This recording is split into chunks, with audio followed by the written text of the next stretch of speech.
Ini penghasilan yang saya dapatkan selama saya ngonten di Facebook Pro selama 3 bulanan. Dalam waktu 3 bulan tersebut, akun Facebook saya yang awalnya followernya cuma 500-an, sekarang udah nambah menjadi 15.000 follower. Dan ini gokil banget. Nah, pasti mungkin teman-teman yang nonton video ini penasaran bagaimana caranya kan? Dan pastinya di video kali ini saya bakalan bahas tuntas perjalanan saya main di Facebook Pro, mulai dari konsep konten sampai cara mendapatkan penghasilannya. Jadi buat yang pengen tahu, tonton video ini sampai selesai. Oke, kita udah masuk di awal tahun 2026, dimana mungkin kita ini punya targetan masing-masing, kita punya resolusi masing-masing, yang intinya kita pengen dapetin passive income.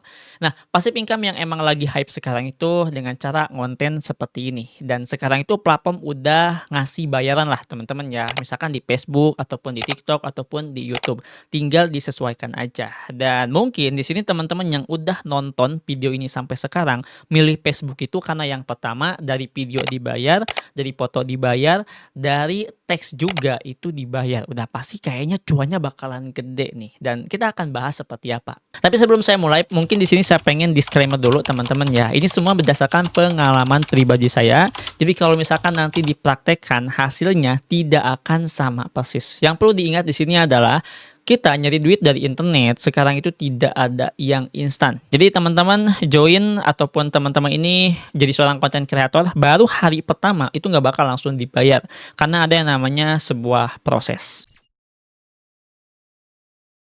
Di sini saya punya dua studycase ya teman-teman. Studycase yang pertama ini adalah akun Facebook saya, sedangkan yang kedua itu akun Facebook teman saya.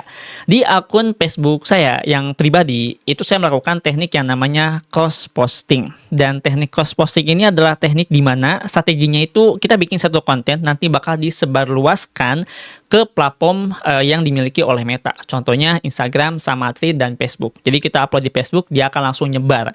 Dan udah pasti teman-teman ya, itu ada step by stepnya. Nah, mungkin buat teman-teman yang pengen lebih tahu ya, lebih dalam lagi tentang masalah cross posting, itu bisa tonton videonya di sini. Itu sudah saya jelaskan, dan kayaknya itu udah lama banget ya videonya, tapi masih worth it kok kalau misalkan mau dipraktekkan. Saya coba untuk cross check ya, kenapa akun saya itu bisa diundang, padahal akun saya itu followernya baru 500-an dan view-nya itu awalnya segini ya, jelek banget, yaitu puluhan sampai ratusan. Kok bisa? Itu gimana caranya? Apakah pakai orang dalam? Jawabannya tidak. Jadi selama saya coba untuk analisis akun saya teman-temannya, ternyata saya melakukan satu cara. Apa itu? Saya fokus di satu niche ataupun satu tema. Di sebelumnya akun Facebook saya itu masih acak-acakan ya, kontennya masih nggak jelas mau kemana, terus targetnya itu siapa, yang mau dibahas itu kayak gimana. Ya udah, yang ada dalam otak saya itu bikin dan bikin seperti itu. Ternyata salah kalau misalkan memaksakan cara seperti itu. Di sini saya coba untuk rubah dengan apa yang saya suka, karena kebetulan saya sukanya di bidang AI, maka saya coba untuk bahas sedikit-sedikit tentang AI, dan alhamdulillahnya banyak audiens yang suka, banyak audiens yang menerima, hingga akhirnya Facebook merekomendasikan akun Facebook saya teman-teman ya, itu ke temanya tentang masalah AI. Itulah teman-teman ya, saya menyimpulkan kalau saya bisa monet itu dengan follower yang masih 500-an sampai view-nya itu yang sekarang udah stabil di angka ribuan karena fokus di satu tema. Tapi udah pasti saya agak sedikit ragu dengan kesimpulan tersebut, maka saya coba untuk eksperimen di akun teman saya. Nah, akun teman saya ini agak sedikit gokil. Jadi awalnya dia juga belajar ke rumah, dia itu pengen tahu seperti apa monet di Facebook itu, karena dia juga udah lama banget ya main di Facebook Pro tapi nggak monet-monet.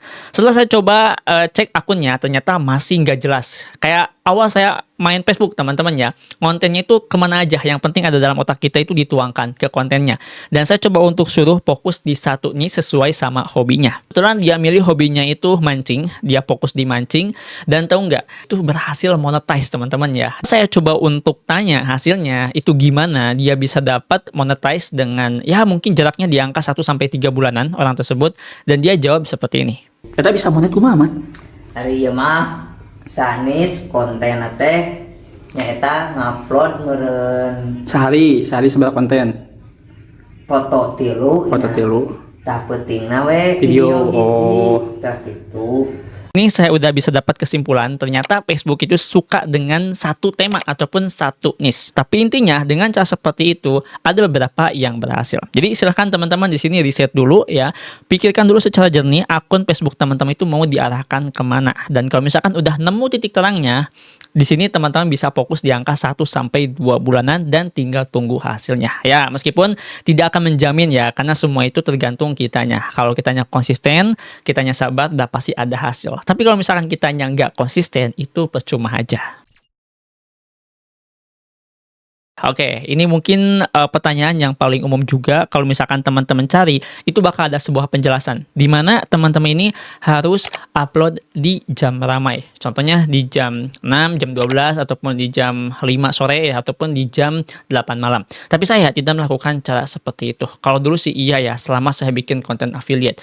Buat yang belum tahu, jam ramai itu konsepnya kayak gini ya sederhananya. Teman-teman bikin konten ya, terus ada audiens yang suka dengan tema kita, dia akan langsung masuk ke Facebook dan langsung aja timingnya tepat muncul konten kita, dia akan suka. Tapi itu nggak semua, karena udah pasti banyak melakukan cara seperti itu, dan kreator itu bukan ribuan sekarang, udah pasti jutaan. Nah, jadi di sini tuh saya melakukan cara yang menurut saya ini bisa, kayak contohnya hari ini ya bikin konten minimal 3 lah ya, paling minimal 3, tidak boleh sampai kurang teman-teman ya. Kalau kurang itu buat saya agak sedikit kurang aja, pekerjaan saya itu kayak nggak maksimal gitu.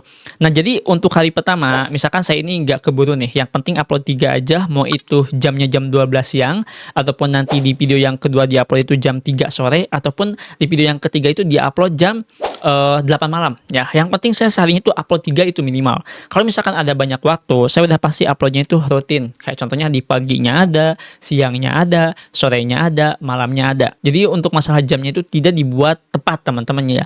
Kalau misalkan saya melakukan cara seperti itu kesannya kayak semacam ditekan gitu. Maksudnya ditekan, misalkan gini deh, kita bikin konten ya teman-teman, sehari harus upload 5 konten ataupun 3 konten di jam 12 siang sampai jam 6 sore misalkan ya. Terus setiap orang itu punya kesibukan masing-masing dan kita nggak ada waktu untuk nyiapin yang namanya ide sampai ke konsepnya. Alhasil karena waktunya mepet mau jam 12, kita ya udahlah bikin konten aja yang penting jadi. Nah, itu kan kesannya nanti kontennya malah jelek. Sedangkan Facebook setahu saya kebijakannya adalah konten yang punya kualitas udah pasti bakalan disebarkan. Jadi di sini teman-teman silahkan tentukan dulu ya mau kapan uploadnya dan kira-kira seharinya itu berapa. Kalau saya sih minimal 3 dan maksimalnya itu 5 konten. Nah, terus ada satu trik lagi yang saya lakukan juga, bagaimana caranya follower saya itu bisa naik. Itu bukan semata-mata saya bikin dari video teman-teman ya, dimana saya ini gabung di grup Facebook yang sesuai dengan tema saya.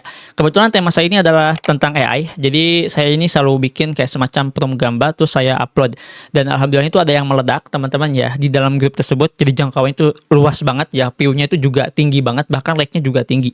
Nah, dari situ juga banyak yang follow ya, banyak juga yang kayak semacam berteman, sehingga ya pasti dari situ jangkauannya luas juga. Nah, mungkin teman-teman yang kontennya agak sedikit beda dengan saya, itu coba deh ya gabung di grup-grup Facebook yang sesuai dengan temanya ataupun dengan niche-nya. Itu bisa aja ngebantu yang namanya sebuah jangkauan. Nah, jadi cara saya bisa mendapatkan penghasilan $100 ya teman-teman. Meskipun ada juga nih yang belum landing ya. Itu karena saya mengaktifkan fitur langganan. Di Facebook itu ada 3 fitur yang bisa mendapatkan penghasilan untuk akun kita. Yang pertama dari bintang, yang kedua dari langganan, dan yang ketiganya itu dari monet konten. Monet konten ini kayak semacam kita upload video itu kita bisa dapetin penghasilan, kita upload foto juga sama, kita bikin caption juga sama. Terus apa bedanya dengan fitur langganan? Fitur langganan ini kayak semacam gampang untuk ditebak. Contohnya gini, kita bikin satu konten ya, dimana langganan itu udah aktif teman-teman ya. Kita upload ke grup langganan khusus, dimana nggak bakal bisa dilihat oleh semua orang, hanya yang join aja. Nah, di situ kita kasih harga di angka 50.000 deh ya. 5 orang yang join berapa tuh penghasilannya? Lumayan kan? Dari satu konten loh. Kalau misalkan dibandingkan dengan konten monet biasa ya, yang dimana dilihat secara publik, itu ya mungkin satu konten cuma dapat 0,1, 0,2, jauh banget ya. Maka di sini saya manfaatkan fitur tersebut dan alhamdulillahnya itu terbantu banget. Meskipun dari monet konten aslinya penghasilannya itu segini. Jadi di Facebook itu penghasilannya ada 2 ya yang landing ke rekening kita. Yang pertama itu bintang sama langganan, yaitu udah pasti landing. Terus yang kedua itu dari monet konten. Jadi kalau misalkan teman-teman dari langganan anggaplah dapat $100 dan dari monet konten dapat $100 juga. Nah, itu bakal dapat $200 nanti yang masuk ke rekening kita. Jadi lumayan teman-temannya. Makanya dari hasil monet konten saya itu ketahan karena saya belum nyampe di angka $100-an. Tapi di sini perlu diperhatikan juga kalau misalkan teman-teman mau mengaktifkan yang namanya fitur langganan itu nggak mudah. Kenapa? Karena fitur langganan ini sepengalaman saya itu bakalan worth it banget buat teman-teman yang bahas di tema edukasi ataupun tutorial. Sebab orang pengen tahu lebih dalam lagi tentang ilmunya. Anggaplah yang lagi ramai sekarang itu tentang AI ya. AI itu udah pasti luas banget teman-teman ya. Terus kita setiap harinya bikin konten AI, ada yang pengen banget belajar gitu. Terus ada nih di akun Facebook kita join langganan. Nah, ketika dia klik, dia akan langsung masuk dan dia akan langsung belajar. Jadi kalau misalkan teman-teman mengaktifkan fitur langganan, harganya jangan kemahalan, itu bahaya juga ya, bikin si follower itu nggak trust nantinya ataupun nggak percaya sama kita. Terus ketika teman-teman aktifkan fitur langganan, yang ada di dalam fitur langganan itu nggak ada apa-apa, cuman kayak semacam hai kayak gitu doang. Itu salah kalau kayak gitu teman-teman ya. Kita ini join di sana, terus kita aktifkan fitur langganan itu untuk bisa ngasih benefit lebih yang support kita, bukan cuma sekedar narik duit doang. Itu salah kalau misalkan caranya seperti itu. Jadi kalau misalkan teman-teman mau mengaktifkan juga fitur langganannya, pikir-pikir dulu apa yang bakal dimasukkan di dalam grup khususnya. Nah, jadi itu teman-teman ya, 3 poin bagaimana caranya saya bisa dapat kurang lebihnya ya di angka $100. Dan sebetulnya ada juga nih penghasilan yang lain dari monet kontennya, cuma belum landing juga. Jadi kesimpulan 3 poin tersebut, yang pertama kalau misalkan teman-teman belum monet, coba deh fokus dulu di satu tema ya, usahakan satu tema biar nggak pusing nantinya. Terus yang kedua, biar teman-teman nanti bisa ramai untuk kontennya, coba posting di grup ya. Terus fokus juga untuk seharinya itu 5 ataupun seharinya itu 3 paling minimal. Terus kalau misalkan nanti teman-teman pengen dapetin penghasilan lebih cepat juga, aktifkan fitur langganannya. Tapi ingat, fitur langganan itu harus ada benefitnya. Dan udah pasti video dari awal sampai akhir itu balik lagi ke teman-teman. Karena kalau misalkan saya sarankan teman-teman untuk fokus di satu tema, itu nggak mungkin juga dikuasai. Contohnya mungkin di sini saya akan coba untuk suruh teman-teman, kalau misalkan bingung, coba deh bahas tentang AI. Bisa apa enggak? Nggak mungkin bisa, karena belum bisa menguasai. Jadi itu balik lagi ke kitanya. Jadi mungkin yang harus teman-teman lakukan adalah riset aja di Facebook kira-kira apa yang cocok. Jadi itu saja mungkin teman-teman ya untuk video kali ini. Semoga video ini bisa berguna dan bisa bermanfaat. Sampai jumpa di video selanjutnya dengan saya Adang. Wassalamualaikum warahmatullahi wabarakatuh.